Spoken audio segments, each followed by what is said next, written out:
Welcome. This is John Baker, and I'm here to talk about some additional enhancements that we've made to NX9.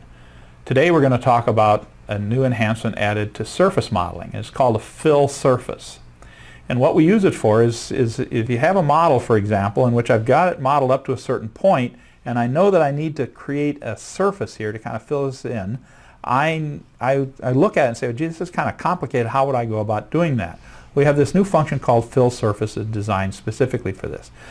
First thing I need to do is add an additional piece of geometry here.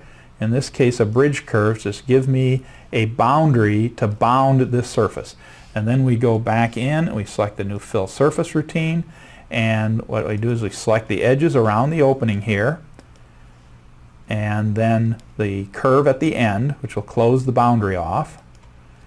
And now we have the surface, and you can see I get a nice preview of the surface. I get an idea of how smooth it is and so on. And when I go ahead to and I can also notice here that it's G1 continuous all around the edges, means just tangent, which is what I'm interested in. And there I have now the smooth surface that has been blended in and created my part. And basically what it did was just exactly what it said. It filled in the space for me. Now this is sort of a simple part and might represent a modeling technique, but where this is very useful is in situations where we have a model, in this case a very complex model with lots of faces and edges on it, and I brought it in from, let's say, IGES or STEP, and I expect it to be a solid model. And so I'm going to go into analysis here. First thing I want to do is find out, how big this thing is. So I want to go and analyze it, and I can't select it. It's asking me to select a solid body. It's obviously not a solid body. In fact, I can kind of look at it here, come in here and say, yep, it's a sheet body.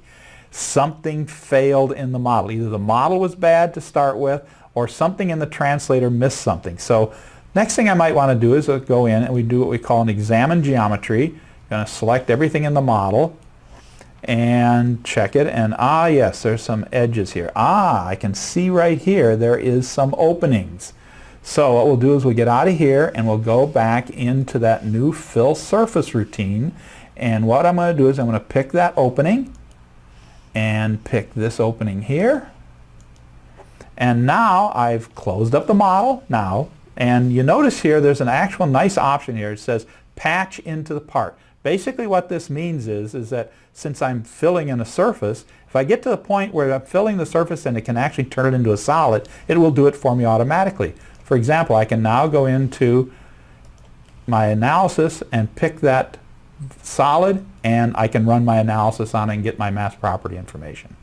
So there's a new function called a fill surface. It can be used either as part of your construction to sort of handle those sort of odd situations, or in this case actually help you clean up models that are being brought into NX, maybe from another system, and we need to compensate or fill in a few missing parts to it. So it'll be a very powerful and easy to use function. Thank you very much.